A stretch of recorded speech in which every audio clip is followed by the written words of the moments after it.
கிறிஸ்துவுக்குள் பிரியமான சகோதர சகோதரிகளே, இந்த 2வது நாள் சிறப்பு கூட்டத்திலே, உயிர் மீட்சி கூட்டத்திலே பங்கு பெறுவதற்கு ஆண்டவர் எனக்கு உதவி செய்திருக்கிறார், உங்களுக்கு உதவி செய்திருக்கிறார். ஆகவே ஆண்டவருக்கு துதி செலுத்துகிறோம். அது மட்டுமல்ல, ஆண்டவர் இந்த நாளிலே நம்மோடு கூட இடைப்படும்படியாக விரும்புகிறார்.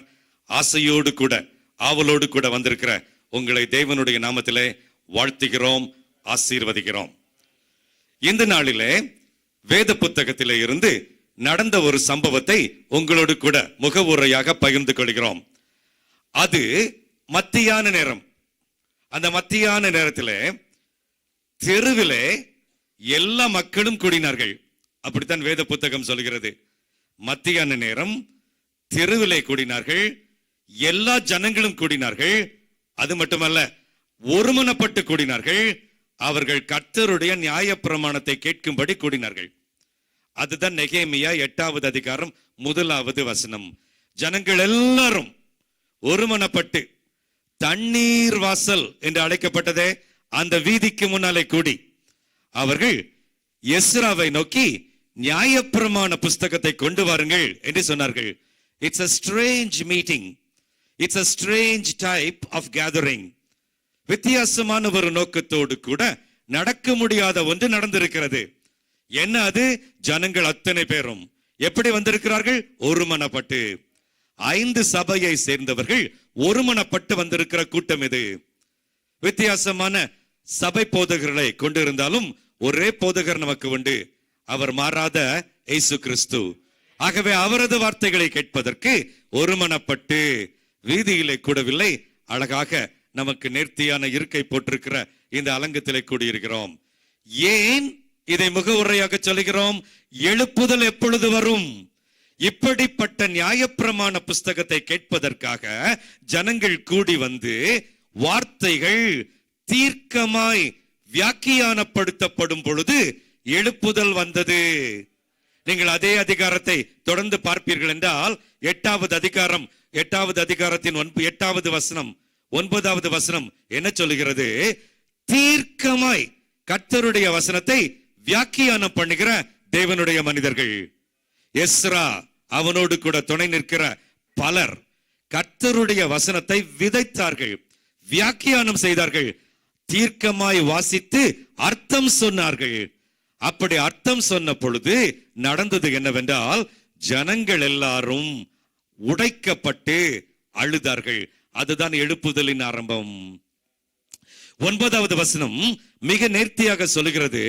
மக்கள் வசனத்தினாலே தொடப்பட்டு, அது வாசிக்கப்பட்ட பொழுது மட்டுமல்ல, அது வியாக்கியானப்படுத்தப்படும் பொழுது, அது அழகாக விளக்கம் சொல்லப்படும் பொழுது மக்கள் உடைக்கப்பட்டு, அவர்கள் ஆண்டவரே நான் தகுதியற்றவன், ஆண்டவரே என்னை இன்னும் உம்மண்டையில நெருங்கி சேர்த்துக் கொள்ளும், ஆண்டவரே இன்னும் என்னை உருவாக்கும், ஆண்டவரே எனக்கு மட்டும் ஆசீர்வாதம் என்று யோசித்தேன், நான் மற்றவர்களுக்கு ஆசீர்வாதமாக இருக்க வேண்டும், எனக்கு உதவி செய்யும் என்று அபாத்திரத்தன்மையை உணர்ந்து அழுத பொழுது எழுப்புதல் ஆரம்பித்தது.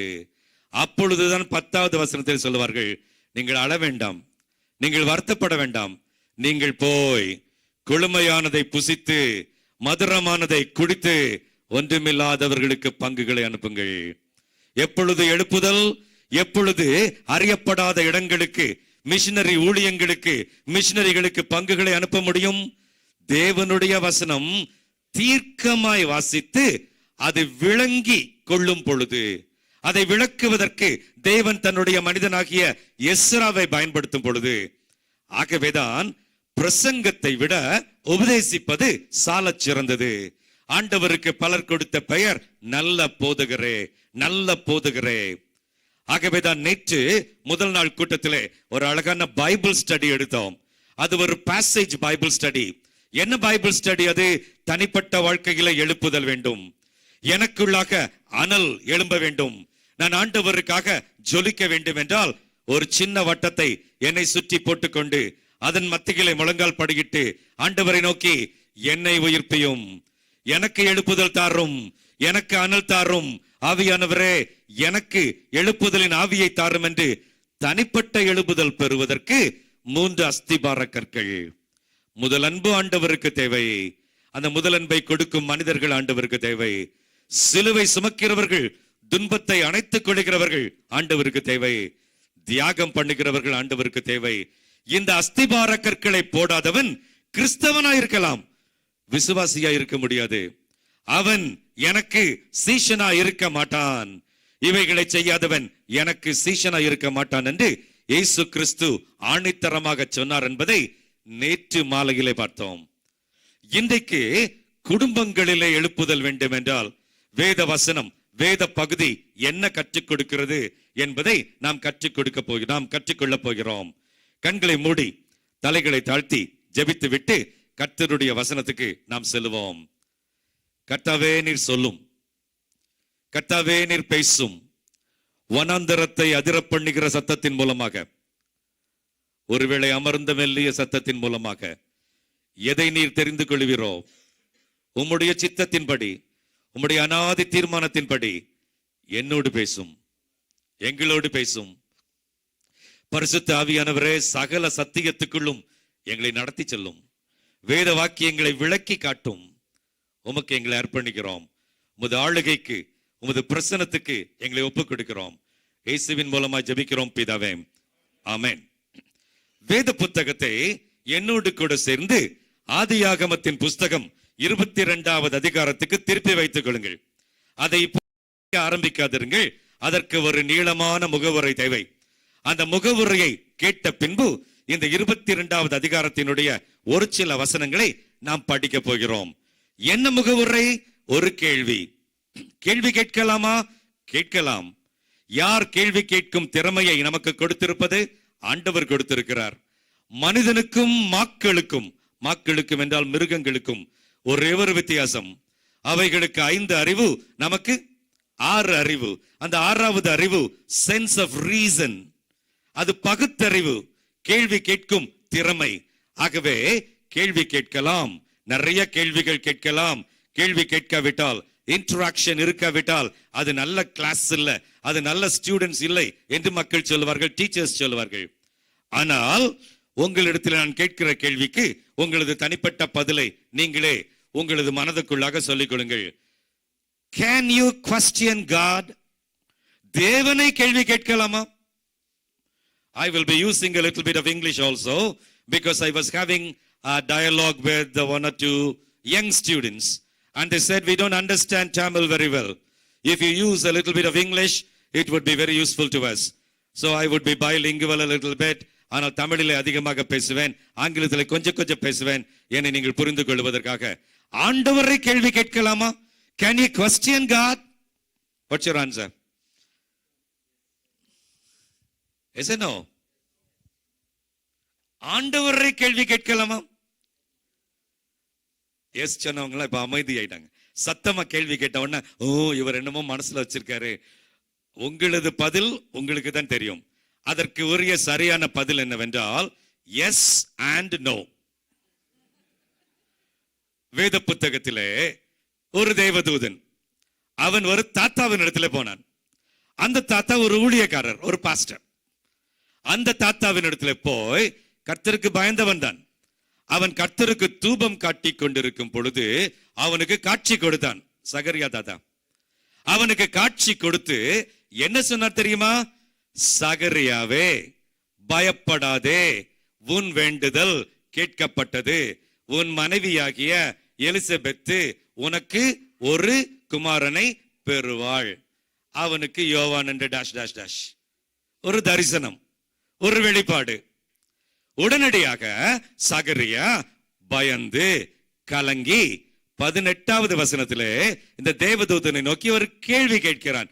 கேள்வி கேட்கிறான். தாத்தா கேள்வி கேட்கிறார். என்ன கேள்வி கேட்கிறார்? இதை எதினால் அறிவேன்?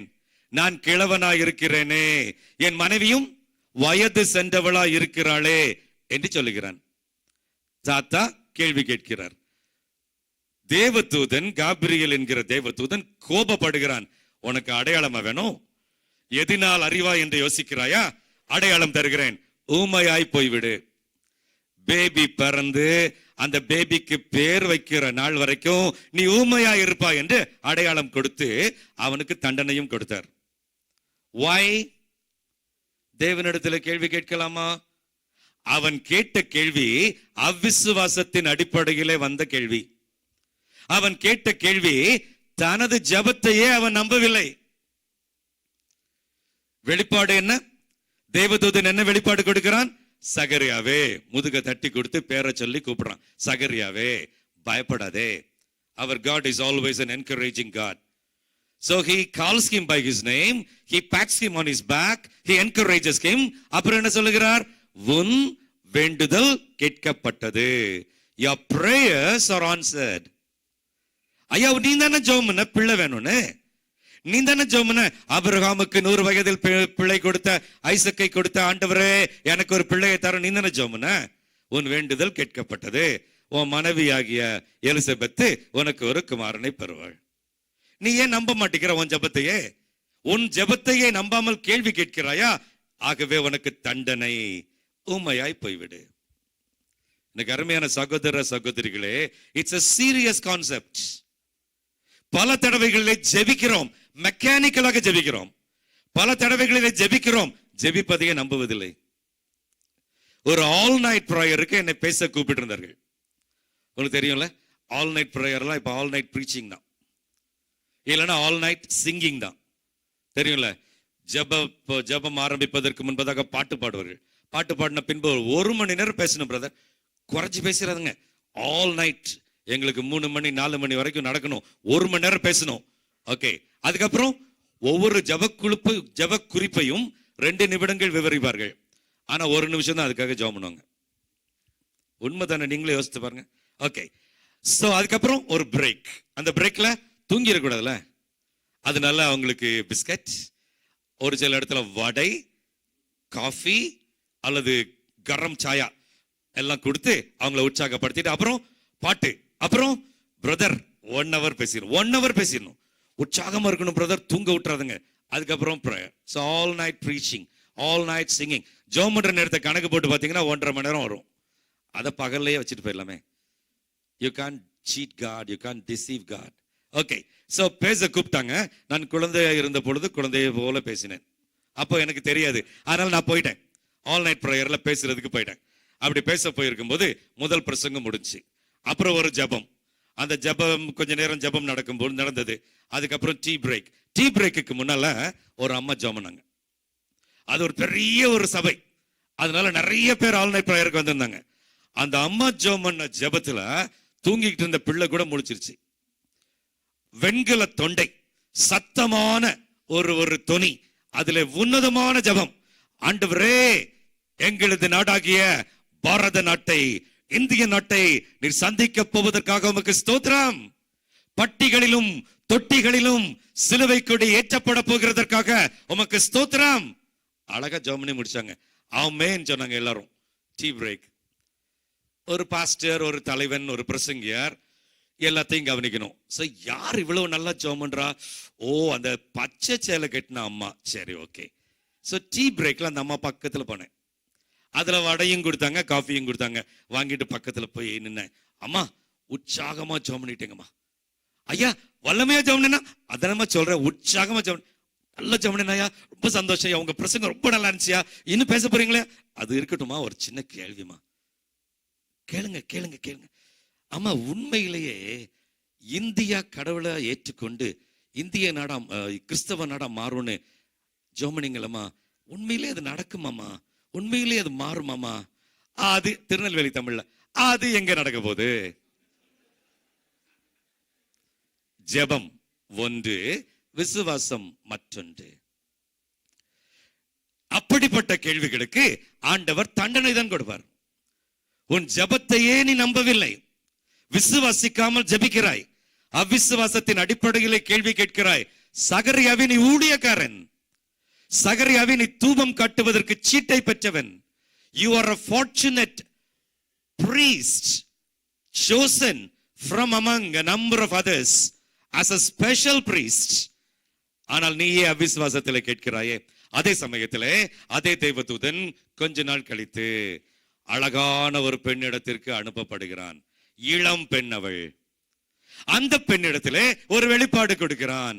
அந்த வெளிப்பாடு கொடுக்கப்படும் பொழுது அந்த பெண்மணியும் கேள்வி கேட்கிறாள். யார் தெரியுமா? மரியாள். என்ன வெளிப்பாடு? கிருபை பெற்றவளே நீ வாழ்க, உனக்கு ஒரு பேபி பறக்கும் அப்படின்னு சொன்ன உடனே அவ கலங்குறா, அவ தவிக்கிறா. அவள் 34, 35 வசனங்களிலே என்ன கேட்கிறான்னா, இது எப்படி ஆகும் புருஷனை அறியனே? ஐயா நான் பாவம் செய்யல, ஐயா எனக்கு ப்ரீமேரிட்டல் செக்ஸ் கிடையாது, ஐயா எனக்கு பாய் ஃப்ரெண்ட் கிடையாது, ஐயா நான் பரிசுத்தமா இருக்கிறவன், நான் பாவம் செய்யவில்லை, எனக்கு பேபி பிறக்கும் என்று சொல்லுகிறீர்களே, இது எப்படி ஆகும்? How is it possible? I am not able to understand.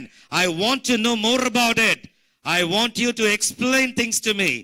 எனக்கு விளக்கம் தேவை, எனக்கு விரிவாக சொல்லவும் நான் தெரிந்து கொள்ள விரும்புகிறேன். அப்பொழுது அந்த தேவதூதன் கோபப்படாமல் விளக்கம் கொடுக்கிறான். என்ன விளக்கம் கொடுக்கிறான்? உன்னிடத்திலே உற்பத்தியாவது பரிசுத்தம் உள்ளது, பரிசுத்த ஆவி உன்மேல் நிழலிடும். எல்லா வியாக்கியானமும் கொடுத்து மனிதரால் கூடாதவைகள் தேவனாலே கூடும் என்று சொன்ன பொழுது, இதோ நான் என் ஆண்டவருக்கு அடிமை. விசுவாசத்தின் அடிப்படையிலே கேள்வி கேட்கலாம்.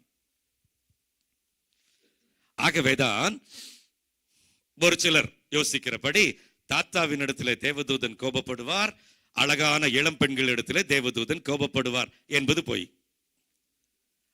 அதனுடைய தாற்பயம், you can question God out of faith, out of a desire to know more, out of a desire to surrender yourself, to obey and to do what is God's will.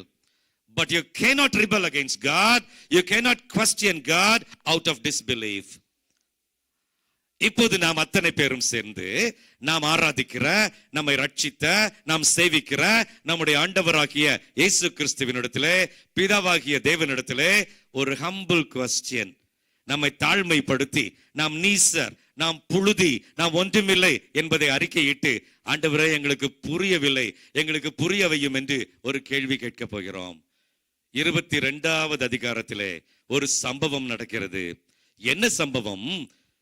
25 ஆண்டுகள் தவம் இருந்து காத்திருந்து பெற்ற ஒரே புதல்வன் ஈசாக்கு.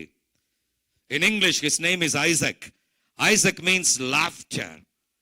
There was mourning in the house, there was tears in the house, but God has fulfilled his promise and a child is born, so there is laughter in the house.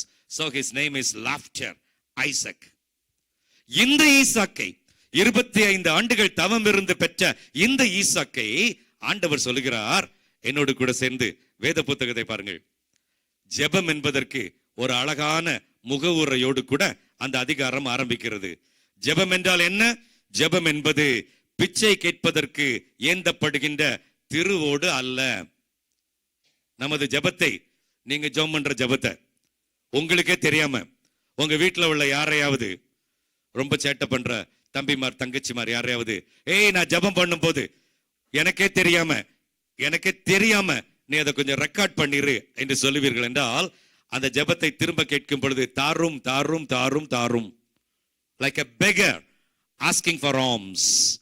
ஜெபம் என்பது it's not a begging bowl. ஆண்டவரே எனக்கு தாரும் தாரும் என்று பிச்சை கேட்பதற்கு ஏந்தப்படுகிற திருவோடு அல்ல. ஜெபம் என்பது ஒரு உறவு. அதுதான் 1வது வசனம். நிறைய பேருக்கு தமிழ் வேத புத்தகம் வாசிக்கும் பொழுது 1வது வசனத்தை வாசிக்கும் பொழுது சந்தேகம் வரும். தேவன் ஆபிரகாமை சோதித்தார். ஓ என்ன சோதனை என் லைஃப்ல, இந்த பாடத்துல பாஸே பண்ண முடியல, கடவுள் என்ன சோதிக்கிறாரே. அவன் படிச்சிருக்கவே மாட்டான், ஸ்டடி ஹவர்ஸ்ல படிக்கிறத தவிர மற்ற எல்லாம் பண்ணியிருப்பான். ஆனா கடவுள் என்ன சோதிச்சிட்டாருன்னு சொல்லுவாங்க. என் பையனை பற்றி தான் சொல்லுங்களா, உங்களை பற்றியும் அப்படி சொல்லலாம், நிறைய சொல்லலாம். உங்க கடமையை நீங்க செய்யாம, நீங்கள் செய்ய வேண்டியதை செய்ய வேண்டிய காலத்துல செய்யாமல், அதுக்கப்புறம் ஆண்டவர் என்ன சோதிக்கிறாரே, ஐயோ என் பையன் இப்படி கெட்டு போயிட்டானே, ஐயோ என் பையன் ஆண்டவர்கிட்ட வரலையே. நீங்கள் குடும்ப ஜெபம் நடத்துவதற்கு தவறு இருப்பீர்கள், அவனுக்கு வேத வசனத்தை ஊட்டி ஊட்டி வளர்ப்பதற்கு தவறு இருப்பீர்கள், அந்த பெண் 1வது தவறு செய்யும் பொழுதே கண்டித்து உணர்த்துவதற்கு தவறு இருப்பீர்கள். உங்களது தவறை உணர்ந்து கொள்ளாமல், ஆண்டவர் ஏன் என் மகன் மூலமா என்னை இப்படி சோதிக்கிறாரு, என் மகன் எப்படி இப்படி ஒரு அஃபேரை உண்டாக்கிட்டு போயிட்டான். ஆண்டவர் யாரையும் சோதிக்க மாட்டார். சார் பைபிள்ல போட்டிருக்கு சார், நீங்கள் NIV வாசித்து பாருங்கள். NIV, நியூ இன்டர்நேஷனல் வெர்ஷன் வாசித்து பாருங்கள். God tested Abraham. நான் ரிட்டையர் ஆவதற்கு முன்பதாக எல்லா ரிசர்ச் கோர்சஸுக்கும் பிஹெச்டி ப்ரோக்ராம்ஸ் எம்ஃபில் ப்ரோக்ராம்ஸுக்கு கோஆர்டினேட்டராக இருந்தேன். நிறைய எக்ஸாம்ஸ் வைப்பேன், நிறைய டெஸ்ட் வைப்பேன். எதுக்கு டெஸ்ட் வைக்கிறேன்? அந்த கேண்டிடேட் நாசமா போகணும், பாஸே பண்ணக்கூடாது, தன்னம்பிக்கையே வரக்கூடாது, அழிஞ்சு போகணும், அப்படியே வைக்கிறேன். No no no. Test comes with a good intention. Test comes to build up your personal confidence. Test comes to promote you, to give you advancement. MPhil நீ பாஸ் பண்ணினால் PhD போகலாம், PhD முடித்தால் நீ ஒரு லெக்சரர் ஆகலாம், ஒரு professor ஆகலாம். உனக்கு promotion கொடுப்பதற்கு டெஸ்ட் வைக்கப்படுகிறது. ஆண்டவர் டெஸ்ட் வைப்பார். It comes with a good intention. ஆனால் பிசாசு உனக்கு சோதனை கொடுப்பான். Temptation comes with a bad intention. என்ன இன்டென்ஷன்? இந்த கல் தடுக்கி விழ வேண்டும், பல்லு உடைய வேண்டும், தலையிலே அடிப்பட வேண்டும். அது பிசாசினுடைய சோதனை. Know the difference between testing and temptation. The devil tempts, but God only tests. ஒரு விசுவாசிக்கு ஆண்டவர் டெஸ்டிங் தான் கொடுப்பார், பரிசோதனை தான் கொடுப்பார், எக்ஸாம் தான் வைப்பார். ஆனால் பிசாசு தடுக்கி விழுந்து சாகும்படி, ஆத்ம வாழ்க்கையிலே உயிரற்று போகும்படி சோதனைகளை கொடுப்பான். அடையாளம் கண்டு கொள்ள வேண்டியது நம்முடைய முதிர்ச்சியை பொறுத்து அமையும். அப்படி பரிசோதிக்க ஆண்டவர் ஆரம்பித்த பொழுது அவனை பெயர் சொல்லி கூப்பிடுகிறார். Prayer is a two-way traffic. என்னைக்காவது ஜெபிக்கும் பொழுது ஆண்டவருக்கு பதில் சொல்லுவதற்கு நேரம் கொடுத்து வேத வசனத்தின்படி நீங்கள் அமர்ந்திருந்து நானே தேவன் என்று அறிந்து கொள்ளுங்கள் என்று சொல்கிறதே. B still. அமர்ந்திருந்து என்றால் உட்கார்ந்திருந்து என்ற அர்த்தம் அல்ல, அமைதலா இருந்து. B still. Give time to God to answer your prayers.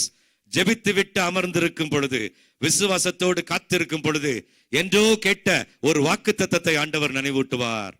என்றோ கேட்ட ஒரு சம்பவத்தை ஆண்டவர் நினைவூட்டுவார். ஒரு பிரசங்கத்தை ஆண்டவர் நினைவூட்டுவார். ஆண்டவர் பதில் கொடுத்து விடுவார். ஒரு பறவை பாடும், பறவை மூலமாய் பேசுவார். ஆண்டவர் பதில் கொடுக்கிற தேவன். ஆகவே prayer is a two-way traffic. ஆண்டவர் பேசுவார், நாமும் பேசுவோம். அதுதான் உண்மையான உறவு. Prayer is a relationship. Prayer is inseparable and intimate communion with my most beloved master. அது பிரிக்க முடியாத, அது கொஞ்சம் கூட விலக்க முடியாத, இறுகி பின்னி பிணைந்திருக்கும் உறவு அது. Is that your life? அது எப்போதும் அருந்து போகாது. 24 மணி நேரமும் ஜெபிக்கலாம், தூக்கத்திலும் எனது உறவு அருந்து போகாது. ஆண்டவரை குறித்த எண்ணங்கள். நான் தூங்குவதற்கு முன்பதாக பார்க்கிற கடைசி நபர், பேசுகிற கடைசி நபர் இயேசு. நான் விழித்தவுடனே பார்க்கிற கடைசி நபர், பேசுகிற கடைசி, விழித்தவுடனே பார்க்கிற முதல் நபர், பேசுகிற முதல் நபர் இயேசு. ஆகவே அந்த உறவு தொடர்கிறது. ராட்சாமங்களிலே ஆண்டவரது சிந்தனை என்னை நிரப்பும். விழிக்கும் பொழுது ஆண்டவரது சிந்தனைகள், அவரது தரிசனங்கள் என்னை நிரப்பும்.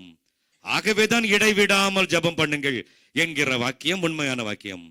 இடைவிடாமல் திருவோட்டை ஏந்தி பிச்சை கேட்டுக்கொண்டே இருக்க முடியாது. உறவை வலுப்படுத்திக் கொண்டே இருக்க முடியும். நான் பரீட்சை எழுதும் பொழுதும் ஆண்டவர் என்னோடு கூட இருக்கிறார். அவருக்காக எழுதுகிறேன். I will become a university gold medalist and I will glorify his name. I am doing this for God. அந்த ரிலேஷன்ஷிப், அந்த உறவு, அதுதான் ஜெபம். ஆகவே இப்படி அழகான உறவை வைத்திருக்கிற ஆபிரகாமோடு கூட ஆண்டவர் 2வது வசனத்திலே புரிந்து கொள்ள முடியாத ஒன்றை சொல்லுகிறார். என்ன அது? புரிந்து கொள்ள முடியாத அது, உன் புத்திரன், உன் ஏகசுதன், உன் நேசகுமாரன். Look at the adjectives. ஏகசுதன். உனக்கு ஒரே பையன், எனக்கு தெரியும்பா. நேசகுமாரன், beloved son. அவனுக்கு பதிலா 1000 ஆடுகள் கேட்டால் கொடுத்து விடுவாய், நன்றாக தெரியும். அவனை நீ இப்பொழுது அழைத்துக் கொண்டு, ஈசாக்கை இப்பொழுது நீ அழைத்துக் கொண்டு மோரியா தேசத்துக்கு போய், அங்கே நான் உனக்கு குறிக்கும் மலைகள் ஒன்றின் மேல் அவனை தகன பலியாக பலியிடு. God, what is this? We don't understand. ஆண்டவரே, எங்களுக்கு புரியவில்லை. நீர் அன்புள்ளவர். நீர் நர பலியை விரும்புகிறவர் அல்ல. You are not a sadist. மனிதன் பாடுபடுவதிலே இன்பம் காண்பவர் நீர் அல்ல. ஆண்டவரே, மனிதனுடைய ரத்தம் சிந்தப்படுவதை பார்த்து ரசிப்பவர் நீர் அல்ல. ஏன் ஆண்டவரே, ஏன் இப்படி ஒரு டெஸ்ட் வைத்தீர்? ஏன் இப்படிப்பட்ட ஒரு கடினமான எக்ஸாமை நீர் வைத்தீர்? அதுதான் நாம் கேட்கிற கேள்வி. Why God, why did you command Abraham to sacrifice his son Isaac on the altar? Why? We would like to know the reasons. We want to learn lessons. We want to equip ourselves. We want to know more and more about this mystery.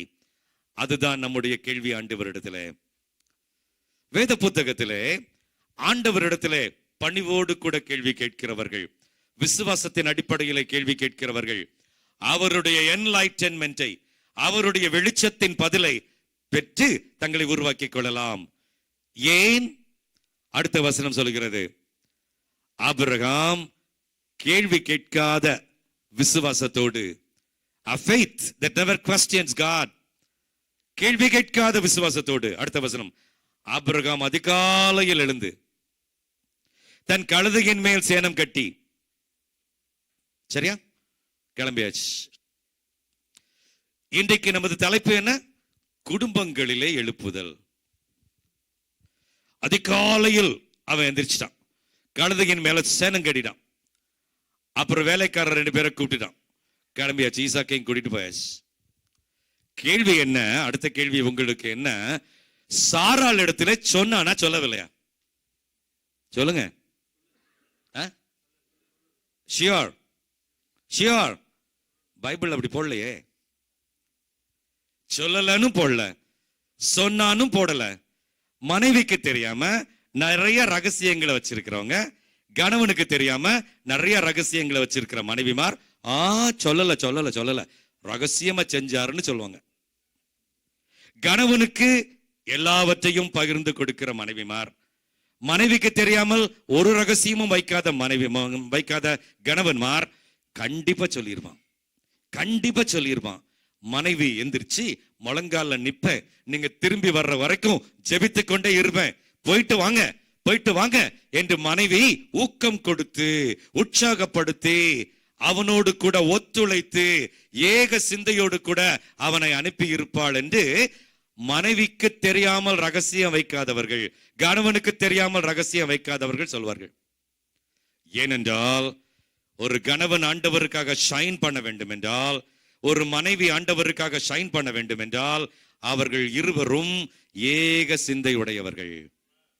அவர்கள் இருவரும் ஒரே மாமிசம் மட்டுமல்ல, ஒரே சிந்தை, ஆண்டவருக்குள்ளாக பிணைக்கப்பட்டவர்கள். நமது குடும்பம், ஆண்டவர் உங்களோடு தான் பேசுகிறார். கணவனுக்கு தெரியாமல் காசை ஒளித்து வைக்கிற மனைவிமார் உண்டு, மனைவிக்கு தெரியாமல் காசை சேகரித்து வைக்கிற கணவன்மார் உண்டு. நமது உறவுகள் அத்தனையும் நமது பார்ட்னருக்கு தெரியுமா?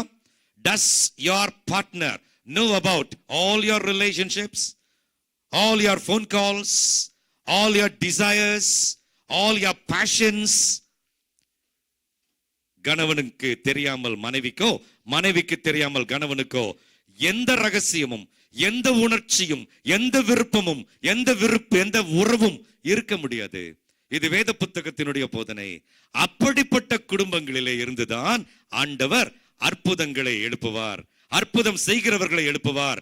அவர்கள்தான் விசுவாசிகளுக்கு தகப்பன் ஆவார்கள். எனக்கு அருமையான சகோதரனே, சகோதரியே, ஆண்டவர் உங்களது குடும்பத்தை குறித்து பேசுகிறார், உங்கள் மனைவியோடு உள்ள உறவை குறித்து பேசுகிறார். இதை குறித்து பின்பு தெளிவாக நாம் பார்த்துக்கொள்வோம். எழுந்து போய்விடான். எங்கே போகிறான்? ஆண்டவர் சொன்ன மோரியா என்கிற இடத்துக்கு போகிறான். எத்தனை நாள் அவன் பயணம் செய்ய வேண்டும்? 3 நாள் பயணம் செய்ய வேண்டும். Look at the tension. இவனை நாளை கழிச்சு என் மகன் இருக்க மாட்டான், என் மகனை நான் கொல்ல வேண்டும். Lord, why did you command Abraham to sacrifice his son on the altar? The answers are many, but we will concentrate on 3 answers. Number 1, ஆண்டவர் ஆபிரகாமை ஈசாக்கை பலிபீடத்திலே பலியிட சொன்னதற்கு உரிய மாபெரும் முதல் பதில் என்னவென்றால், ஆபிரகாமே, ஆபிரகாமே, I want to test your love. I want to test whether you love the giver more or the gift more? ஆபிரகாமே, ஆபிரகாமே, உனது அன்பை நான் பரிசோதிக்க விரும்புகிறேன். நீ பெற்றுக்கொண்டதை அதிகம் நேசிக்கிறாயா, கொடுத்தவரை அதிகம் நேசிக்கிறாயா? கருமையான சகோதரனே, சகோதரியே, ஆண்டவர் ஈசாக்கை கொடுப்பதற்கு முன்பதாக வேத புத்தகம் சொல்கிறது, ஆண்டவர் இறங்கி வருவார். ஆபிரகாம் அவருடைய பெஸ்ட் ஃப்ரெண்ட். ஆகவே ஆபிரகாமோடு கூட வாக்கிங் போவார். அப்படி வாக்கிங் போகும் பொழுது திடீரென்று ஆபிரகாமை நிறுத்துவார். Abraham stop. Abraham would stop. கீழே குனிந்து மண்ணை கையில எடு. மண்ணை எடுப்பான். Can you count the grains of sand which are in your hand? உன் கையில இருக்கிற மணலை, மணலின் துகள்களை எண்ண முடியுமா? It's impossible, God. அப்படியே உன் சந்ததியையும் யாரும் எண்ண முடியாது. உனக்கு ஈசாக்கை இன்னும் கொடுக்கவில்லை, ஆனால் உனக்கு ஒரு சந்ததி வரும். அந்த சந்ததியினுடைய எண்ணிக்கையை யாரும் எண்ண முடியாது. இன்னும் கொஞ்சம் நடந்து போவார்கள். ஆண்டவர் ஸ்டாப் என்று சொல்லுவார். அந்த அளவுக்கு அவர்கள் உறவு வைத்திருந்தார்கள். திடீரென்று சொல்லுவார், ஏப்ரகாம் லுக் அப், வானத்தை பார், அண்ணாந்து பார். என்ன ஆண்டவரே, நட்சத்திரங்களை எண்ண முடியுமாப்பா? இம்பாசிபிள். உனது சந்ததியின் எண்ணிக்கையும் நட்சத்திரங்களை எண்ணக்கூடுமானால் உன் சந்ததியை எண்ணக்கூடும். அந்த அளவுக்கு இறுக்கமாயிருந்தான். அன்பு பின்னி பிணைந்திருந்தது. ஆண்டவருக்கு முதல் அன்பு, முழு அன்பு கொடுத்திருந்தான். ஆண்டவரையே நேசித்தான், முழு மனதோடு நேசித்தான். ஆகவேதான் ஆண்டவர் சோதோம் கொமோராவை அழிக்கும் பொழுது ஆண்டவர் ஆபிரகாமின் இடத்துல வந்து தனக்குத்தானே திரியேக தெய்வன் தங்களுக்குள்ளாக பேசிக் கொள்வார்கள். நான் செய்ய போவதை ஆபிரகாமுக்கு, என் சிநேகிதனாகிய ஆபிரகாமுக்கு மறைப்பேனோ? That was their relationship. That was their inseparable, intimate, loving relationship. That was the bond of love that was binding their relationship.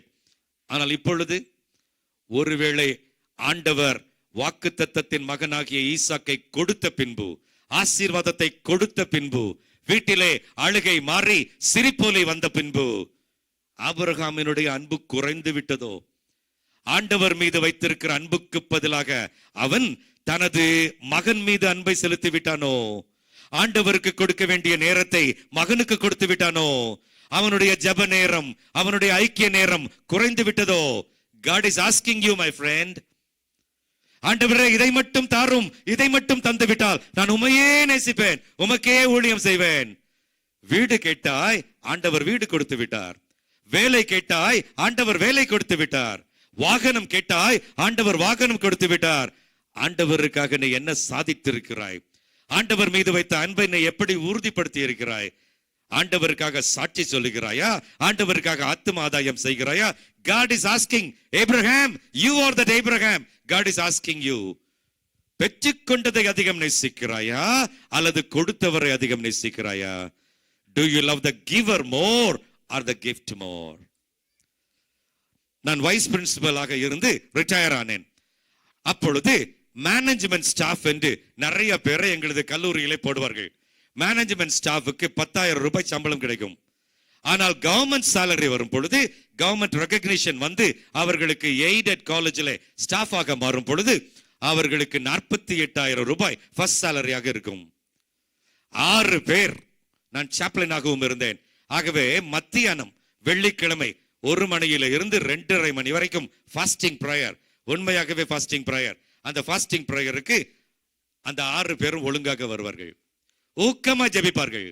ஆண்டவரே, எங்களுக்கு வேலை கொடுத்து விடுவீர் என்றால், ஆண்டவரே எங்களுக்கு ரெகக்னிஷன் கிடைத்து ரெகுலர் சேலரி, கவர்மெண்ட் சேலரி வந்துவிடும் என்றால், உமக்காக ஜெபக்குழுவை நடத்துவோம், உமக்காக சாட்சி சொல்லுவோம், உமக்காக ஆண்டவரை எழுந்து பிரகாசிப்போம்.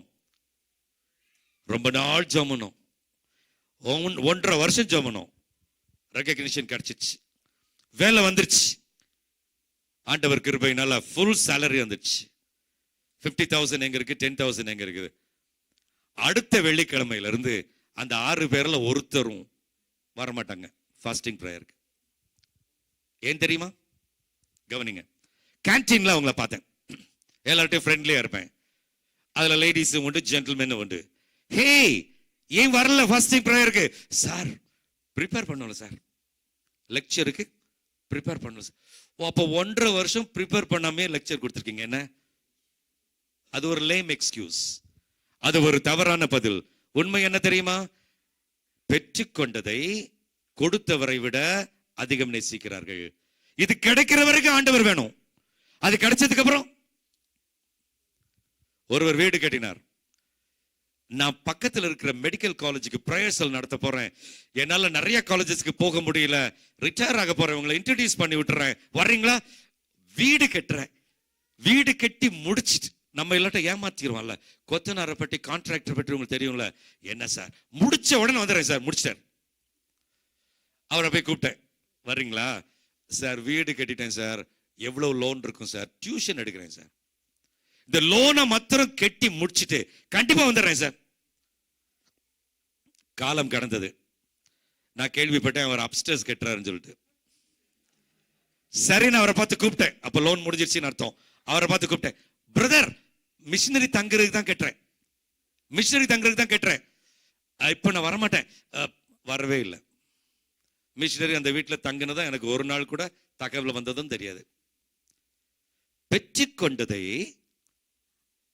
கொடுத்தவரை விட அதிகம் நேசிக்கிற ஆபிரகாம்கள். ஆகவேதான் ஆண்டவர் செயல்பட முடியவில்லை.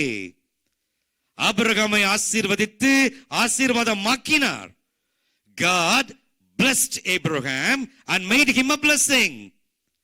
முடியவில்லையே. என்னோடு கூட வேலை பார்க்கிறவர்களுக்கு நான் ஆசீர்வாதமாக முடியவில்லையே. அவர்களுக்கு இயேசுவினுடைய வார்த்தையை சொல்லுவதற்கு, நான் இயேசு கிறிஸ்துவினுடைய அன்பை பகிர்ந்து கொள்வதற்கு எனக்கு அக்கறை இல்லையே.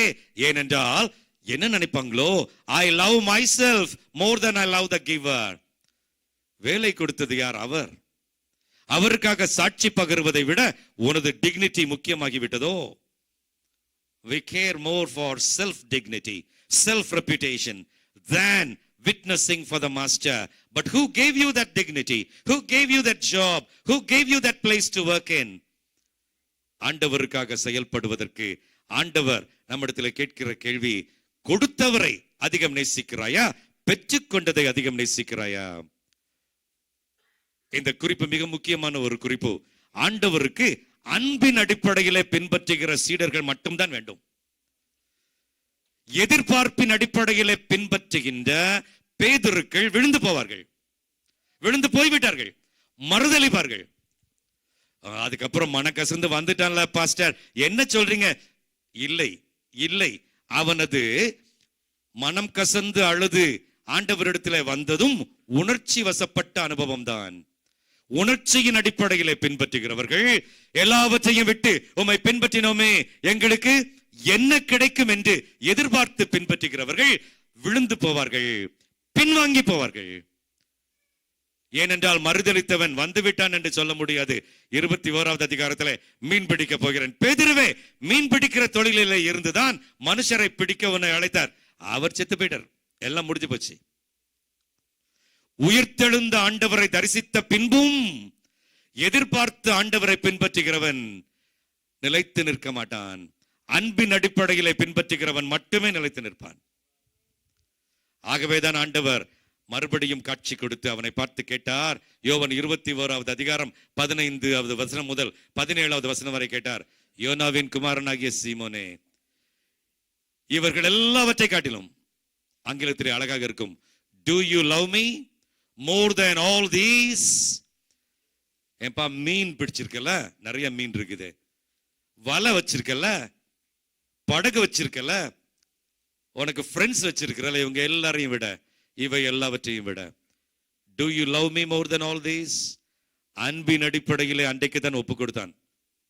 ஆண்டவரே, உம்மை நேசிக்கிறேன். 3வது தடவை தான் நொறுக்கப்பட்டு துக்கப்பட்டு.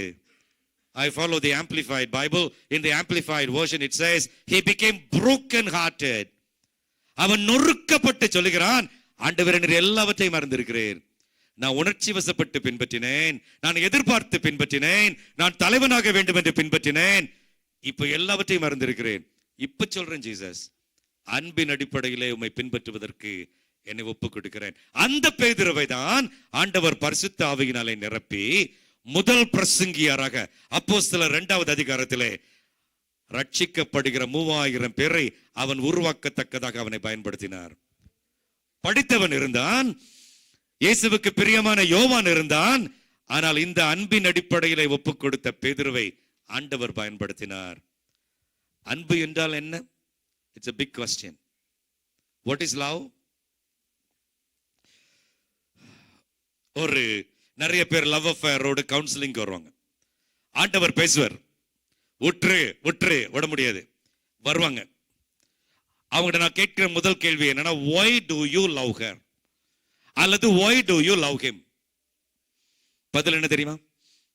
பொதுவா என்ன பதில் வரணும்?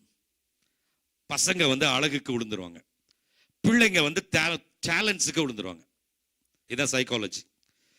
அங்கிள் அவன் போடுற அந்த கிட்டார், ஐயோ, இங்க கிட்டாரிஸ்ட்லாம் இருக்காங்க, அவன் போடுற கிட்டார், ஐயோ, அவன் பாடுற பாட்டு, அவன் solo, uncle I love him. சரிமா, அவனை விட பெட்டரா கிட்டார் போடுறவனை பார்த்தா உன் அன்பு மாறிடும்ல. அவனோட பெட்டரா பாடுறவனை பார்த்தா உன் அன்பு மாறிடும்ல. யோசிப்பாங்க. அன்புக்கு காரணம் இல்லை. அன்பு doesn't have a reason. அன்பு doesn't have a reason. அது மாதிரி பொண்ணுகளை பசங்க லவ் பண்ணுவாங்கல்ல, அவங்ககிட்ட கேட்கும்போது, hey, why do you love her? அச்சோ uncle, so beautiful, so beautiful. அவங்கள சொல்லுவேன், எம்என்சில ஒர்க் பண்ற நிறைய இன்ஜினியர்ஸுக்கு அப்பப்போ பிரசங்கம் பண்றதுக்கு, பைபிள் ஸ்டடிஸ் எடுக்கிறதுக்கு நான் போவேன். அப்படி நான் போகும்போது நிறைய பேர் ப்ராப்ளத்தோட இருப்பாங்க லவ் அஃபேர்ல. என்ன ப்ராப்ளம் தெரியுமா? 3 வருஷம் அவன் கூட சுத்தினேன் இன்ஜினியரிங் காலேஜ் படிக்கும்போது, கேம்பஸ் இன்டர்வியூ கிடைச்சதுக்கு அப்புறம். அதுக்கப்புறம் இப்போ அதை விட ஒருத்தி ரொம்ப அழகா இருக்கா, ரொம்ப ஃபேஷனபிளா இருக்கா, ரொம்ப இம்ப்ரெசிவா இருக்கா. Uncle I want to give her up, I want to take care. சரிடா, நீ அவளை எடுத்துக்கோ, அவளை விட்டுட்டு இவளை எடுத்துக்கோ. ஆனா இதை விட அழகா ஒருத்தி வருவாள். அப்போ உன் வாழ்க்கையில, குடும்ப வாழ்க்கையில பிரச்சனை வரும்ல. கல்யாணம் பண்ணதுக்கு அப்புறமும் பிரச்சனை வரும்ல. உன் அன்பு அழகை சார்ந்திருந்தால், உன் அன்பு டேலண்டை சார்ந்திருந்தால், when you come across more talented or more beautiful boys or girls, your love will waver. ஆகவேதான் ஆண்டவர் யோவான் மூலமாக ஒரு அழகான வசனத்தை நமக்கு எழுதி வைத்திருக்கிறார். எப்படி அவரை நேசிக்க வேண்டும்? 1 யோவான் 4:19 சொல்லுகிறது, அவர் முந்தி நம்மிடத்தில் அன்பு கூர்ந்தபடியால் நாமும் அவரிடத்தில் அன்பு கூறுகிறோம். ஐயா, love has no reason. Love expects nothing but love in return. சத்தனா, அன்பை தவிர வேற எதையும் எதிர்பார்க்காது. ஆண்டவரே, அத்திமரம் துளிர் விடாமல் போனாலும், கிடையல் ஆடு முதலற்றாலும், என்ன நடந்தாலும் உம்மை நேசிப்பேன், ஏனென்றால் நீர் என்னை நேசிக்கிறீர். Is that your commitment? அருமையான சகோதர சகோதரிகளே, இது ஆழமான ஒரு குறிப்பு. அன்பை தவிர வேறு ஒன்றையும் எதிர்பார்க்காது. பிரச்சனை வரும் பொழுது அன்பு உள்ளவன், அன்பின் அடிப்படையிலே ஆண்டவரை நேசிக்கிறவன், பிரச்சனை வரும் பொழுது, வேதனை வரும் பொழுது, தோல்வி வரும் பொழுது ஆண்டவரை நோக்கி செல்லுவானே தவிர ஆண்டவரை விட்டு பிரிய மாட்டான். That is the acid test for your love. When problems come, do the problems push you closer to the Lord or take you away from the Lord? அன்பு ஆண்டவரை நோக்கி செல்லும். அன்பின் அடிப்படையிலே பின்பற்றுகிறவர்கள் ஆண்டவரை நெருங்கி வாழுவார்கள் பிரச்சனையின் சமயத்திலே. ஆபிரகாமே, do you love me more? Do you love the giver more or do you love the gift more? Abraham looked up to God and said, God, I have passed the test. நான் ஈசாக்கை கட்டுவேன், பலிபீடத்திலே கிடத்துவேன், வாளை எடுத்து அவனை நான் பலியிடுவேன், அதற்குத்தான் போகிறேன், நீர் போகிறேன் ஆண்டவரே. I want to prove to you that I love the giver more than the gift. மனைவி சொல்லுகிறாள் கணவனை பார்த்து, தேவனை தூஷித்து சொல்லுங்க ஜீவனை விடும். மனைவி சொல்லுகிறாள். ஆனால் யோபு சொல்லுகிறான், உன் உத்தமத்திலே இன்னும் நிற்கிறீரோ, தேவனை தூஷித்து ஜீவனை விடும் என்று சொன்ன மனைவிக்கு சொல்லுகிறாள், அந்நிய கண்கள் அல்ல, என் கண் தான் பார்க்கும். அவர் எனக்கு எவ்வளவோ நன்மை செஞ்சிருக்காரு, நான் அவரை தூஷிக்க மாட்டேன். எனக்கு அருமையான சகோதர சகோதரிகளே, நமது அன்பை டெஸ்ட் பண்ணிக் கொள்வதற்கு ஆண்டவர் நம்மை நோக்கி கேட்கிறார். இரண்டாவது குறிப்பு, இரண்டாவது answer to the same question. என்ன கேள்வி? ஏன் ஆண்டவரே பலியிட சொன்னீர்? இரண்டாவது டெஸ்ட் என்னவென்றால், ஆபிரகாம், உனக்கு நான் ஒரு பெயர் கொடுத்திருக்கிறேன். என்ன பெயர்? அநேக ஜாதிகளுக்கு நீ தகப்பனாகிறபடியால். இன்னும் தெளிவா சொல்லணும்னா, you are the father of the faithful. நீ விசுவாசிகளுக்கு தகப்பன். ஐயா, யூதருடைய எண்ணிக்கையை எண்ணிரலாம், இஸ்ரவேலருடைய நம்பரை எண்ணிரலாம். அதனால வானத்து நட்சத்திரங்களை போல அல்லது கடல் மணலத்தனையாக என்பது அதற்கு பொருந்தது. இந்த ஆபிரகாம் தான் நம்ம எல்லாருக்கும் அப்பா. பிரைஸ் தி லார்ட், ஹல்லேலூயா. ஒரே அப்பா. அப்ப எதுக்கு சபை பிரிவுன்னு சண்டை போட்டுக்கிட்டு இருக்கோம்? 5 சபை தானே ஒன்னா சேர்ந்திருக்கு. இன்னும் நிறைய சபைகள் இருக்குல்ல. எல்லா சபைகளும் சேர்ந்து இந்த பட்டணமே அதிரும் அளவுக்கு ஒரு பெரிய ஐக்கிய கன்வென்ஷன் கூட்டம், உயிர்மீட்சி கூட்டம் ஏன் நடத்த முடியவில்லை? விசுவாசிகள் எல்லாருக்கும் ஒரே தகப்பன், ஒரே ஆவிக்குரிய தகப்பன். அவன் அவன் ஆபிரகாம். அவனுக்கு பெயரே விசுவாசிகளுக்கு தகப்பன்.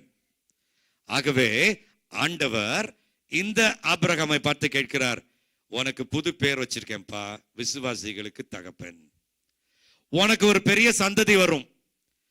அதுல மோசே என்று ஒருவனை எழுப்பி எகிப்தின் அடிமைத்தனத்தில் இருந்து யூத மக்களை விடுவிப்பதற்கு அவனை தலைவனாக அனுப்புவேன்.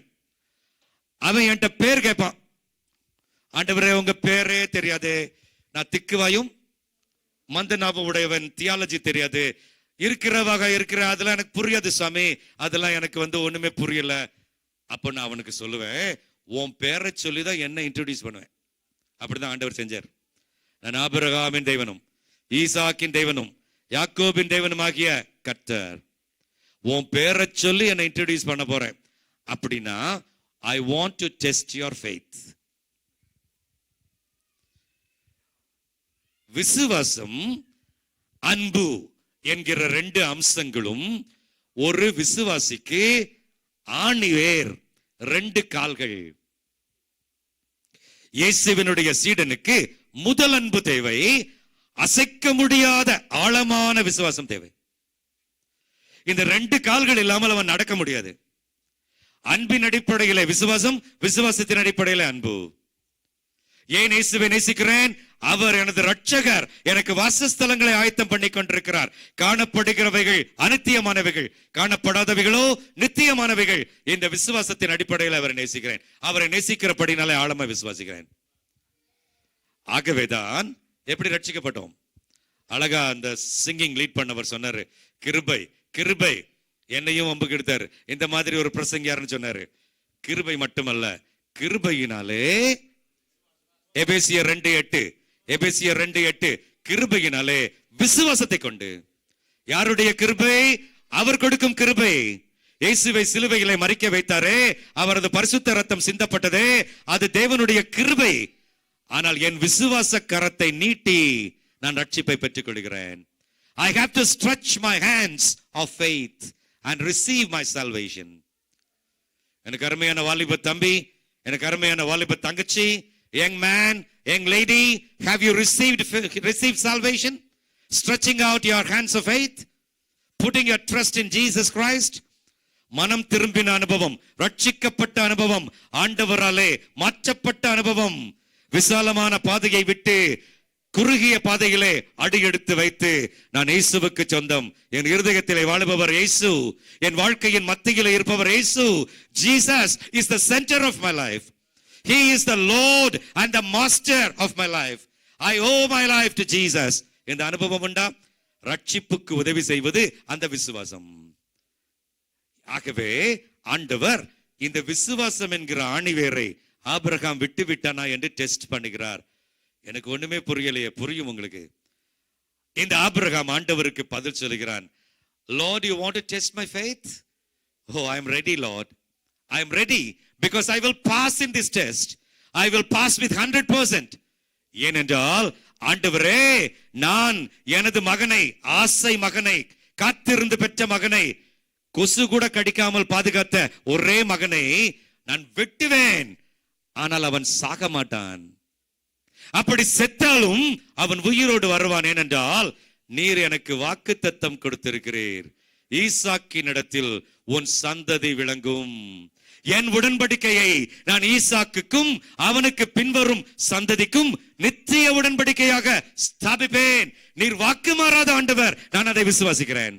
உமது வாக்குத்தத்தங்கள் ஆம் என்றும் ஆமென் என்றும் இருக்கிறது, அதை நான் விசுவாசிக்கிறேன். ஆகவே வெட்டுவேன், அவன் சாக மாட்டான். that is the faith. வேத புத்தகத்துல எங்க போட்டிருக்கு தெரியுமா? பைபிளை பாருங்க. ஆதியாகமம் 17வது அதிகாரம் 19வது வசனத்தை அழகாக நீங்கள் வாசித்தீர்கள் என்றால் நீங்கள் புரிந்து கொள்ளலாம். ஆதியாகமம் 19வது அதிகாரம் 21வது வசனத்திலே ஆண்டவர் இந்த விதமாக அவனோடு பேசுகிறார். உன் மனைவியாகிய சாராள் நிச்சயமாய் உனக்கு ஒரு குமாரனை பெறுவாள், அவனுக்கு ஈசாக்கு என்று பெயரிடுவாயாக. என் உடன்படிக்கையை அவனுக்கும் அவனுக்கு பின்வரும் அவன் சந்ததிக்கும் நித்திய உடன்படிக்கையாக ஸ்தாபிப்பேன். இன்னும் ஆண்டவரே, என் மகனுக்கு கல்யாணம் ஆகல, அவனுக்கு சந்ததி வரும் சொன்னீர்ல, இன்னும் அவன் கூட நீர் உடன்படிக்கை பண்ணல. அவனுக்கு சந்ததி வந்து அவனது சந்ததியோடையும் உடன்படிக்கை பண்ணுவீர். அது வரைக்கும் அவன் சாக மாட்டான். உம்முடைய வார்த்தை உண்மையுள்ளது, அது ஆம் என்றும் ஆமென் என்றும் இருக்கிறது. அதை விசுவாசிக்கிறேன். நான் விசுவாசிகளுக்கு தகப்பன் என்று நிரூபிக்கிறேன். ஆகவே ஆண்டவரே, நான் அவனை வெட்டுவேன், அவன் சாக மாட்டான். திருப்பி பாருங்க, அதே 19வது அதிகாரத்தினுடைய பின்பகுதிக்கு பாருங்க, என்ன போட்டிருக்குன்னு பாருங்க. 21வது வசனத்தை நீங்க பாத்தீங்கன்னா அதுலயும் ரொம்ப அழகா போட்டிருக்கும். You should excuse me. 17வது அதிகாரத்தினுடைய 21வது வசனம் என்ன சொல்லுகிறது தெரியுமா? வாசிக்கிறேன், கேளுங்கள். வருகிற வருஷத்தில் குறித்த காலத்திலே சாராள் உனக்கு பெறப்போகிற ஈசாக்கோடே நான் என் உடன்படிக்கையை ஏற்படுத்துவேன். ஆண்டவரே, உடன்படிக்கையை காக்கிற ஆண்டவர், வாக்கை நிறைவேற்றுகிற ஆண்டவர். வானமும் பூமியும் ஒளிந்து போனாலும் ஒரு வார்த்தைகள் ஒளிந்து போகாது. அதனால ஜீசஸ், அதனால பிதாவே, அதனால தேவனை உம்மை நம்புகிறேன், அவனை வெட்டுவேன், சாக மாட்டான். இது நான் கொடுக்கிற வியாக்கியானம் அல்ல. பரிசுத்த ஆவியானவர் எபிரேயர் நிருபத்திலே 11வது அதிகாரத்திலே வசனங்கள் 17 முதல் 19வது வசனம் வரை இதே வியாக்கியானத்தை சொல்லுகிறார். இப்படிப்பட்ட வாக்குத்தத்தங்களை பெற்றவனை மரித்தோரில் இருந்தும் எழுப்ப பண்ணுவதற்கு தேவன் உண்மையுள்ளவராய் இருக்கிறார் என்று நம்பி தனக்கு ஒரே பேரானவனை ஒப்புக் கொடுத்தான். வெட்டுவேன், அவர் எழுப்புவார். வெட்டுவேன், சாக மாட்டான். நமது விசுவாசம். கருமையான தேவனுடைய பிள்ளைகளே, பிரச்சனை வரும் பொழுது விசுவாசம் ஆட்டம் கண்டு விட்டால் நாம் விசுவாசிகள் அல்ல. எதிர்ப்பு வரும் பொழுது, போராட்டம் வரும் பொழுது, இழப்புகள் வரும் பொழுது, மரணம் நடக்கும் பொழுது, மரண இருளின் பள்ளத்தாக்கிலே நடக்கும் பொழுது நமது விசுவாசம் ஆழமாயிருக்கிறதா? God is testing your faith, Abraham. God is asking you this question. Do you have unquestioning and deep faith? கருமையான சகோதர சகோதரிகளே, இந்த 2வது டெஸ்டில் அவன் பாஸ் பண்ணிவிட்டான். 3வது டெஸ்ட் என்ன தெரியுமா? God is testing the spirit of giving. The spirit of giving. கொடுப்பதற்கு மனதுண்டா? உனக்கு ரொம்ப பிடிக்கும்லப்பா, ரொம்ப பிடிக்கும்ல, உயிரை வச்சிருக்கல. அவனுக்கு பதிலாக 10,000 ஆடுகளை கேட்டால் கொடுத்திருப்பாய், ஒட்டகங்களை கேட்டால் கொடுத்திருப்பாய், எதையும் கொடுத்திருப்பாய். ஆனால் நீ அதிகம் நேசிப்பதை எனக்கு கொடுப்பதற்கு, என்னதான் அவர் உயிரோடு கூட ஆண்டவர் ஈசாக்கை எழுப்பி விடுவார் என்று விசுவாசித்தாலும் சொந்த மகனை, ஆசையாய் வளர்த்த மகனை வெட்டுவதற்கு மனது வேண்டுமே. அவனை எப்படி ஆண்டவர் பலியிட சொன்னார்? பான பலியாக, மன்னிக்க வேண்டும், தகன பலியாக பலியிட சொன்னார். வெட்ட வேண்டும், அவனது சரீரத்தை சுட்டு எரிக்க வேண்டும். சொந்த மகன்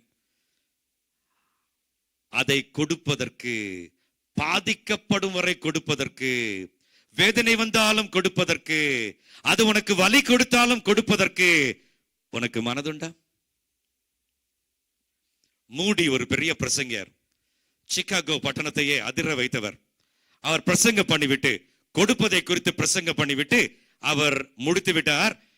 வாசலில் நின்று கை கொடுத்து கொண்டிருக்கிறார். வேகமாக ஒரு பணக்காரன் ஓடினான். அந்த பணக்காரன் ஓடி மூடி கையை பிடித்து, excellent message, I want to congratulate you, but Moody, I want to tell you, I am not giving 1/10, but I am giving 1/5. நான் தசம பாகம் கொடுக்கவில்லை, தசம பாகத்தை போல 2 மடங்கு கொடுக்கிறேன். Is it not enough? அது போதாதா? மூடி அவனை மேலும் கீழும் பார்த்து சொன்னார், give until it hurts you. உன்னை பாதிக்கும் வரை, உனக்கு வேதனை வரும் வரை நீ கொடு, because that is the only giving. அதுதான் உண்மையான கொடுத்தல். ஆபிரகாமை அது பாதித்தது. அவனுடைய இமோஷனல் பேலன்ஸை அது அஃபெக்ட் பண்ணினது. அவனுடைய மென்டல் பேலன்ஸை அது அஃபெக்ட் பண்ணினது. அவனுடைய உறவு பாதிக்கப்பட்டது. ஆனாலும் I will give to my God though it hurts me. I will give to my God though I am affected. I will give to my God with all my heart though it pains my heart. உண்மையான கொடுத்தல் எது என்பதற்கு ஆண்டவர் ஒரு உதாரணம் சொன்னார். சீடர்களை பார்த்து அவர் சொன்ன பொழுது சீடர்கள் அதிர்ச்சி அடைந்தார்கள். இந்த பொண்ணு, இந்த விதவை, இந்த ஏழை, இவதான் நிறைய காசு போட்டாப்பா. ஆண்டவரே, அவங்களாம் நிறைய போட்டாங்கல்ல, 2 காசு தானே இவ போட்டா. அவங்களாம் தங்கள் பரிபூரணத்தில் இருந்து போட்டார்கள். அவங்க 1/10 மாத்திரம் கொடுத்தாங்க, தசம பாகம் மாத்திரம் கொடுத்தாங்க. அவங்க பாதிக்கப்படும் வரை போடவில்லை. இவளோ தன் ஜீவனத்துக்கு உண்டாயிருந்தது எல்லாவற்றையும் போட்டு விட்டாள். அன்றைக்கு ராத்திரியிலே அவளுக்கு அடுத்த நாள் காலையிலே அவள் பட்டினி. அடுத்த நாள் வேலை செய்துதான் அவள் மதிய சாப்பாட்டை சாப்பிட வேண்டும். It affected her, it hurt her, it gave her pain, it gave her hunger. ஆனால் ஆண்டவருக்கு கொடுப்பேன், ஆண்டவருக்கு கொடுப்பேன், வேதனையின் மத்தியிலே கொடுப்பேன். அருமையான சகோதரனே, சகோதரியே, கொடுப்பதை குறித்து மேன்மை பாராட்டுவதற்கு உனக்கு உரிமை வேண்டாம். பரிபூரணத்திலே இருந்து கொடுக்கிறவர்கள், பாதிக்கப்படாமல் கொடுப்பவர்கள், கொடுப்பவர்களே அல்ல. ஆண்டவருக்கு கொடுத்து விட்டபடியினாலே என்னாலே ஷூஸை மாற்ற முடியவில்லை, ஃப்ரிட்ஜை மாற்ற முடியவில்லை என்று சொல்லுகிறவர்கள் உண்மையாய் கொடுப்பவர்கள். என்னுடைய வீட்டிலே இது அவசர தேவை, கரோடாகிவிட்டது, இந்த ஃப்ரிட்ஜை மாற்றியே ஆக வேண்டும். ஆனாலும் அந்த மிஷனரி வந்து விட்டார், அவருக்கு உதவி செய்ய வேண்டும். என்னை பாதித்தாலும் பரவாயில்லை, I can postpone buying a new fridge, I will give it to him. அப்படி கொடுத்திருக்கிறீர்களா? நிறைய பேர், நிறைய மிஷனரிமார்கள். ஐயா, பெரிய பெரிய இயக்கங்கள் நிறைய உண்டு. எல்லா இயக்கத்தோடும் நான் ஈடுபாடு கொண்டவன். எல்லாருடைய மிஷனரிகளுக்கும் பைபிள் ஸ்டடிஸ் எடுப்பதற்கும் கவுன்சிலிங் கொடுப்பதற்கும் பல தடவைகள் போகிறேன். FMPB இருக்கட்டும், IIM இருக்கட்டும், அல்லது BYM இருக்கட்டும், ஜெம்ஸா இருக்கட்டும், IMS இருக்கட்டும், அடிக்கடி போகிறேன். என்னுடைய பழைய மாணவர்களும் அங்கே இருக்கிறார்கள். பெரிய இயக்கங்களுக்கு ஆண்டவர் ஆங்காங்கே இருந்து உதவிகளை அனுப்புகிறார். சின்ன இயக்கங்கள் நிறைய உண்டு. கன்னியாகுமரி டயசிஸ்ல DMPB என்று ஒரு மிஷனரி இயக்கம் உண்டு. அதுல வேலை பார்க்கிற ஒரு மிஷனரி தம்பதியர் எங்க வீட்டுக்கு வந்தாங்க. நான் அப்போ பணிபுரிந்து கொண்டிருந்தேன். I was a professor. That was my last year of service. அவங்க வந்து என்ன சொன்னாங்கன்னு சொன்னா, சார், இந்த தம்பி சார், எங்க பையன் சார், அவன் பேர் ஸ்பர்ஜன் சார், எங்களை ரொம்ப வேதனைப்படுத்துறான் சார், கொஞ்சம் பேசுங்க சார். என்ன வேதனைப்படுத்துறான் சார்? என்னுடைய தம்பி, அந்த மிஷனரி சொல்றார், என்னுடைய தம்பி பணக்காரன் சார், அவன் மிஷனரி இல்லை சார், பெரிய வேலை செய்யறான் சார். அவன் 3 லட்சம் கொடுத்து தன்னுடைய பையனை இன்ஜினியரிங் காலேஜில் அட்மிஷன் போட்டான், நல்ல காலேஜில் அட்மிஷன் போட்டான். என் பையன் என்ன பார்த்து கேட்கிறான், என்ன கேட்டா நீ மிஷனரி ஆனதுனால நான் கஷ்டப்படணுமா? உன் தம்பி அவனுடைய பையனை எப்படி படிக்க வைக்கிறான்? எப்படியாவது என்ன படிக்க வைக்கன்னு சொல்றான் சார். எனக்கு ஒண்ணுமே கிடையாது சார், ஒரு சொத்தும் கிடையாது சார், எல்லா PF லோனும் போட்டுட்டேன் சார். சார், அவனுக்கு பதில் சொல்ல எனக்கு ஒன்னும் தெரியல சார். அவன் பேர் ஸ்பர்ஜன், சந்தோஷ வித்யாலயால படிச்சான். I asked him a few questions and I said, Why is it that you are not able to get admission in the government engineering college? Mark குறைஞ்சு போச்சு. Why did you lose your marks? படிக்கல. படிக்காத யார் தப்பு? என் தப்பு. மேத்தமெட்டிக்ஸ்ல எத்தனை mark? அப்ப நீ இன்ஜினியரிங் படிச்சிருவியா? அதுல எத்தனை மேத்ஸ் பேப்பர் வரும்? தம்பி, நான் உனக்கு அட்வைஸ் பண்றேன் தம்பி. நான் உன்னை படிக்க வைக்கிறேன். எல்லா எக்ஸ்பென்ஸையும் நான் எடுத்துக்கிறேன். இன்ஜினியரிங் படிக்கணும், இன்ஜினியரிங் படி. ஆனால் நீ பாஸ் பண்ண மாட்டேன். பாஸ் பண்ணாலும் வேலை கிடைக்காது. லிட்ரேச்சர் படி. என் காலேஜில் நான் படிக்க வைக்கிறேன். I am the head of the department of English. You have some good marks in English. நான் படிக்க வைக்கிறேன். நல்ல எதிர்காலம் உனக்கு இருக்கும். ஆண்டவர் அழைச்சா நீ ஊழியத்துக்கு போகலாம். ஆனா யாரும் சொன்னாங்க நான் அழைப்பு பெறாம ஊழியத்துக்கு போகாத, படி. ஓகே சார் சொன்னான். படிச்சான். அவங்க அம்மா சொன்னாங்க அழுதுகிட்டே, இது வரைக்கும் என் பையனுக்கு தெரியாத உண்மையை சொல்றேன் சார். இவனுக்கு ஒரு அண்ணன் இருந்தான். இவன் அப்ப பறக்கல. அந்த அண்ணனுக்கு ஒரு வயசு கூட ஆகல, 11 மாசம். நாங்க கொல்லிமலை அங்க நாங்க வேலை செஞ்சுக்கிட்டு இருந்தோம். அவனுக்கு திடீர்னு பயங்கர காய்ச்சல், டெலிரியம் வந்துருச்சு. எல்லாரும் ஆஸ்பத்திரிக்கோடு நாங்க. ஊழியக்காரர் எங்க ஹஸ்பண்ட் வீட்டுல இல்ல. என் கையில 50 ரூபாய் இருந்துச்சு. நான் எடுத்து பஸ் டிக்கெட் வாங்கி நான் கொண்டு போனேன் சேலத்துல ஒரு ஆஸ்பத்திரிக்கு. அந்த ஆஸ்பத்திரியில சொன்னாங்க, நீ 2000 ரூபாய் கட்டினா எடுப்போம், இல்லைன்னா எடுக்க மாட்டோம்னு சொன்னாங்க. கெஞ்சினேன்.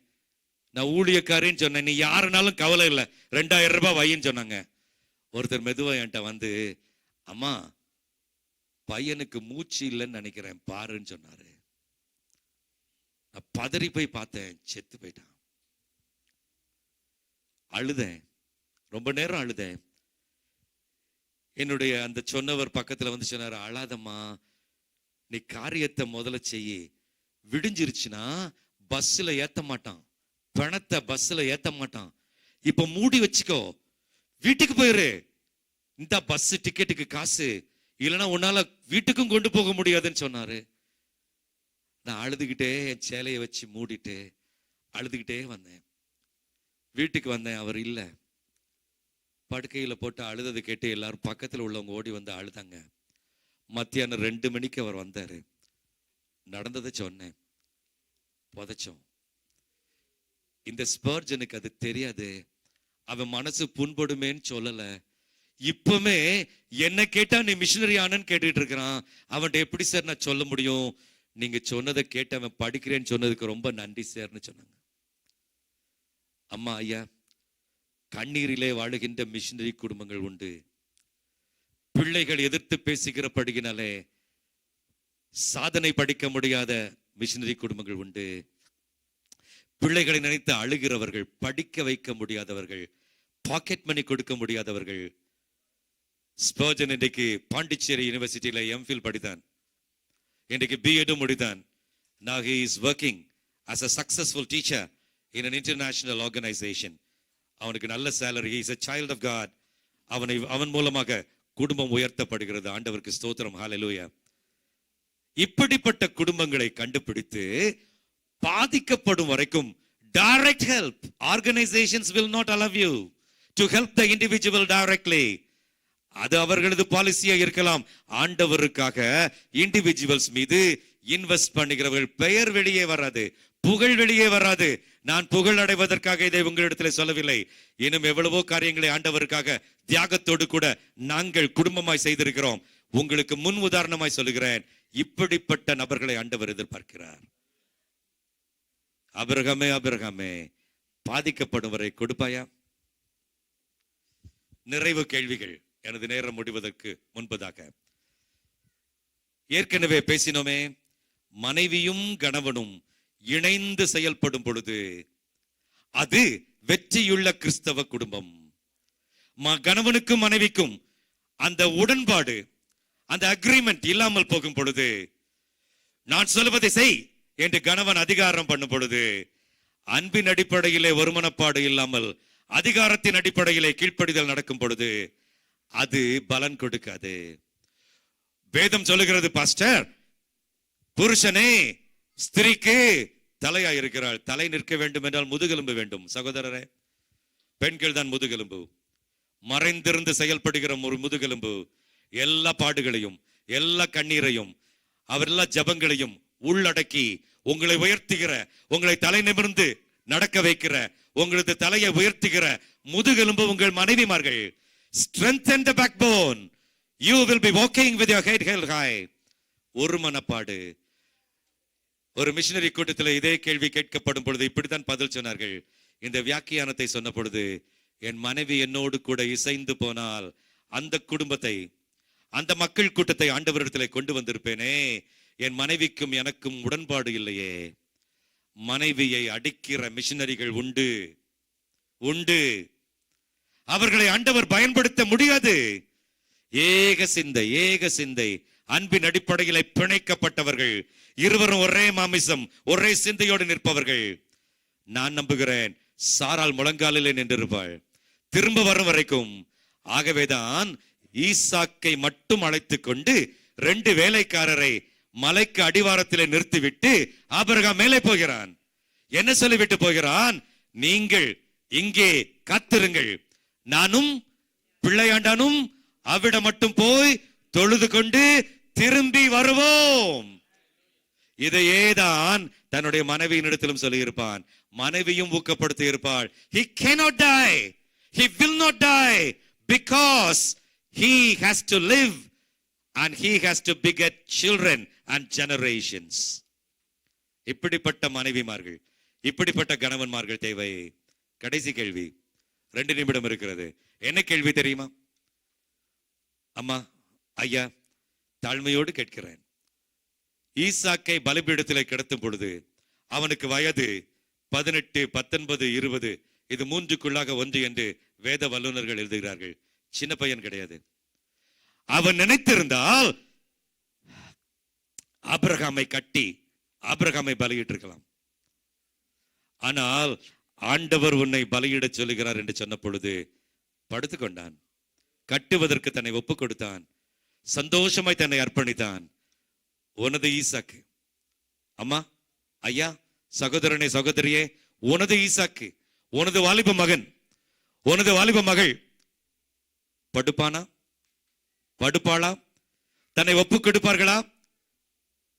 ஆபிரகாம் என் தேவன், என் தேவன். வாக்கு தத்தங்களை ஊட்டி ஊட்டி எங்க அப்பா வளர்த்திருக்கிறார்.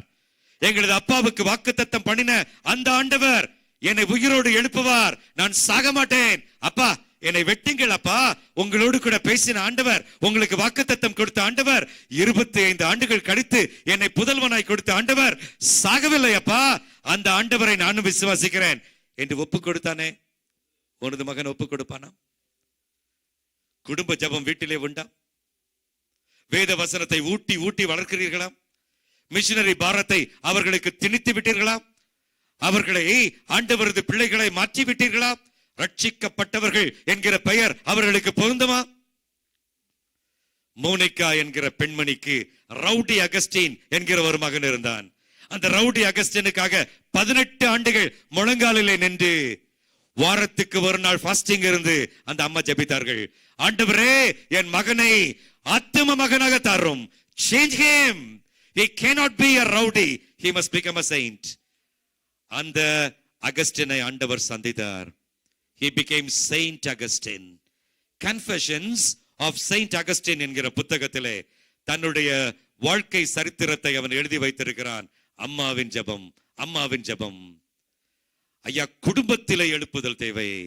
கணவன் மனைவிமாருக்குள்ளே எழுப்புதல் தேவை.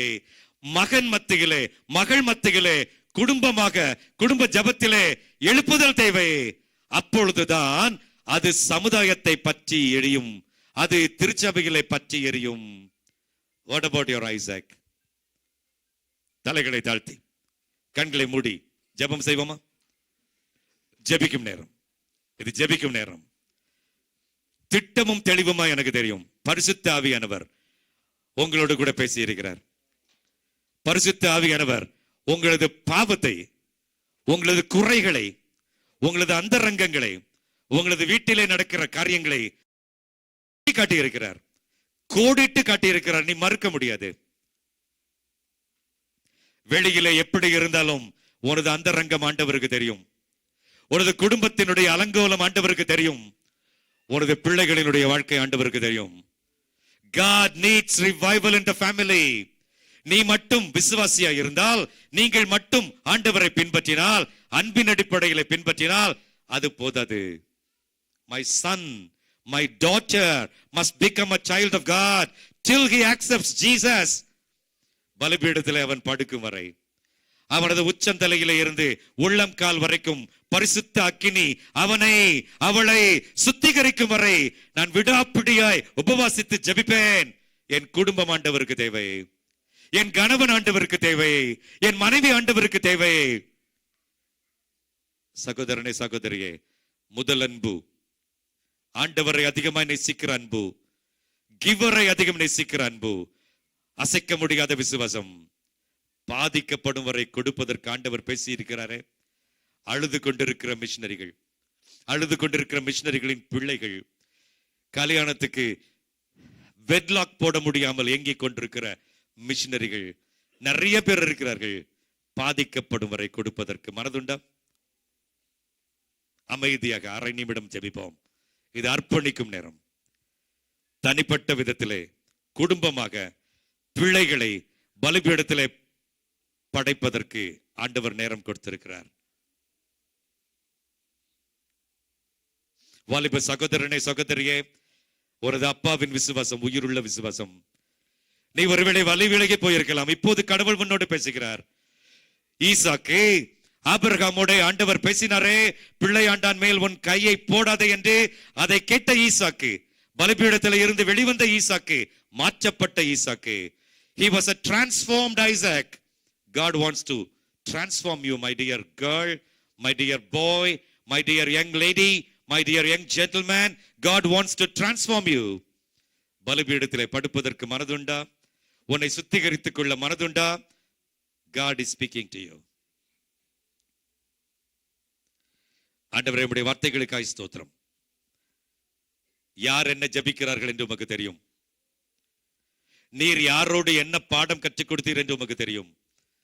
அந்த பாடத்துக்கு கீழ்ப்படுகிறவர்களை, அந்த பாடத்தை ஏற்றுக்கொண்டு தங்களை அர்ப்பணிக்கிறவர்களை, வாலிப தம்பிமாரை, தங்கைமாரை, கணவன்மார்களை, மனைவிமார்களை குடும்பம் குடும்பமாக ஆசீர்வதியும், தனித்தனியாக ஆசீர்வதியும்.